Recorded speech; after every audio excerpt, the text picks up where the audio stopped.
తయ్యబా బేగం శిశువి. అలాగే next Sarika ready ఉండాలండి. సార్మెంట్ children cum special and observation home for girls. Shansha Sultana రెడీగా ఉండాలి.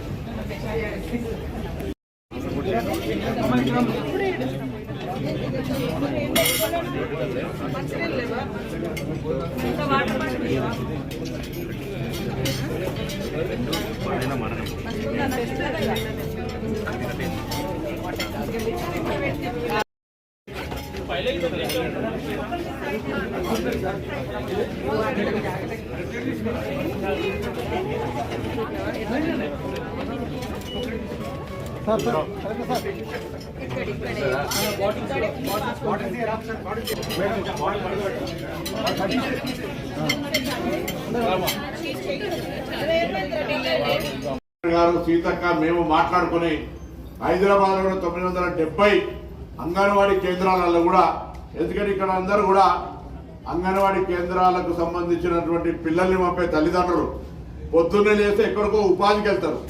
ఉపాధికి వెళ్ళినప్పుడు వాళ్ళ పిల్లలు అంగన్వాడీలో వేస్తే అంగన్వాడీలో కూడా ఎటువంటి సౌకర్యం మీన్స్ వారికి సంబంధించిన అల్పాహారం ఇతరత్ర కొన్ని సౌకర్యాలు లేని దృష్ట్యా మరి అక్కగారు కూడా గౌరవ ముఖ్యమంత్రి గారితో మాట్లాడారు, నేను మాట్లాడిన కలెక్టర్ గారు ప్రతిపాదన చేశారు.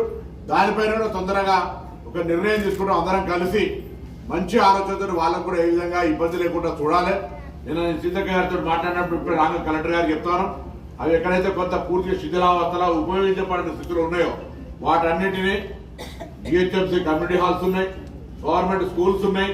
ఆ గవర్నమెంట్ స్కూల్స్ లో కూడా కొంత స్ట్రెంత్ తక్కువ ఉన్న కాడికి మార్చి వాటందరినీ అంగన్వాడీ కొంత అట్మాస్ఫియర్ క్లియర్ చేసే విధంగా అవసరమైతే నేను గురుకులాలలో ఆర్ట్స్ క్రాఫ్ట్ టీచర్స్ ఉన్నారు. అన్ని అంగన్వాడీ ప్రైవేట్ అయితే ప్రైవేట్ ఉన్నా కానీ గవర్నమెంట్ అయితే అన్ని అంగన్వాడీలకు సంబంధించినటువంటి పెయింటింగ్ చేసే కార్యక్రమం తీసుకోండి. వాళ్ళందరినీ గురుకులాలు ఎస్సీ ఎస్టీ బీసీ మైనారిటీ గురుకులాల హాలిడేస్ ఉన్నాయి, వాళ్ళని కూడా ఒక చాలా సత్కారం చేద్దాం. వాళ్ళందరూ కూడా అక్కడ వాళ్ళకు కూడా ఒక స్పిరిట్ సోషల్ సర్వీస్ లో పార్టిసిపేట్ అవుతారు. కాబట్టి అటువంటి వాళ్ళకి చైల్డ్ కేర్ ఇన్స్టిట్యూట్స్ దగ్గర కూడా చైల్డ్ కేర్ ఇన్స్టిట్యూట్ యొక్క ప్రాధాన్యత, పిల్లలను ఏ విధంగా ఉండాలి, వాళ్ళకి ఏ విధంగా అనేటువంటి కొన్ని విషయాలను ప్రభుత్వ పరంగా కేంద్ర రాష్ట్ర ప్రభుత్వాలు ఇచ్చే సూచనలు, వాళ్ళకు ప్రభుత్వాలు చేస్తున్న కార్యక్రమాలు చెప్పేటువంటి కార్యక్రమం చేద్దామని మనవి చేస్తూ మరొకసారి హృదయపూర్వకంగా పిల్లలందరికీ ఆశీర్వాదపూర్వక శుభాకాంక్షలు, ఆర్గనైజర్స్ అభినందనలు. మరింత ఇంకా శ్రమపడండి, మేము మీతో పాటు కలిసి సహకారం చేయడానికి సిద్ధంగా జిల్లా యంత్రాంగము ప్రభుత్వం ఉంది. మరి అక్క శాఖ ఇంకా కొంత మున్సిపల్ కార్పొరేషన్ల శాఖ కూడా ఇటువంటి కొత్త చైల్డ్ కేర్ ఇన్స్టిట్యూట్ సంబంధించినటువంటి నెట్వర్క్ ఇంప్రూవ్మెంట్ చేసి పిల్లలందరికీ కొంత ఇబ్బంది లేకుండా అటువంటి అనాథలకు సంబంధించో లేకపోతే ఇటువంటి ఇబ్బందికరమైన పరిస్థితుల్లో ఉండేటువంటి వాళ్లకు అండగా ఈ ప్రభుత్వం ఉందని చెప్పే బాధ్యత, సోషల్ రెస్పాన్సిబిలిటీ మనం అక్కడి నుంచే వచ్చినాం కాబట్టి ఆ రెస్పాన్సిబిలిటీతో ముందుకు పోతామనేటువంటి మాట అక్కగారు కూడా చాలా సందర్భాలు అంటారు. మరి ఆ మాట ఇలా మేము ప్రత్యక్షంగా చూపించే ప్రయత్నం మా బాధ్యతగా మేము చేస్తున్నామని మాట మరిగిస్తూ అందరికీ సందర్భంగా హృదయపూర్వక